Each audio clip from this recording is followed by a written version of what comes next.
लोग मुझसे पूछते हैं, साहब आपके यहां यूपी में क्या सड़कों पे सचमुच नमाज नहीं होती? मैं कहता हूं कतई नहीं होती है, आप जाके देख लो, नहीं होती है। अरे सड़कें चलने के लिए है या कोई भी व्यक्ति आकर के चौराहे पे आके तमाशा बना देगा? क्या अधिकार है उसको सड़क रोकने का? आवागमन बाधित करने का कौन सा अधिकार है? जहां उसका स्थल होगा वहां जाके करें। उन लोगों ने मुझसे कहा साहब कैसे होगा, हमारी संख्या ज्यादा है। हमने कहा शिफ्ट में कर लो, तुम्हारे घर में रहने की जगह नहीं है तो भाई संख्या नियंत्रित कर लो, और नहीं है सामर्थ्य क्यों बेकार आगे संख्या बढ़ाई जा रहे हैं।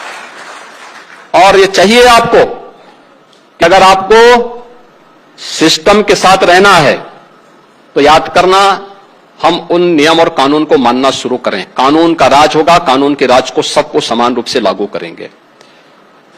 नमाज पढ़नी आवश्यक है, आप शिफ्ट में पढ़िए, हम उसको रोकेंगे नहीं, लेकिन सड़क पर नहीं। सड़क चलने के लिए एक आम नागरिक के, एक बीमार व्यक्ति के लिए, एक आम नागरिक के लिए, एक कामगार के लिए, एक कर्मचारी के लिए, एक सामान्य नागरिक के लिए, एक व्यापारी के लिए हम सड़क को बाधित नहीं करने देंगे। सरकार का नियम सार्वभौम है, सबके लिए समान रूप से लागू होता है। हमने सबको कहा, हमने कभी नहीं चलने देंगे, अराजकता नहीं सड़कों पे फैलने देंगे। प्यार से मानेंगे ठीक बात है, नहीं मानेंगे तो दूसरा तरीका अपनाएंगे। हमारा काम है संवाद बनाना। आप संवाद से मानेंगे, संवाद से, नहीं तो संघर्ष से भी देख लो।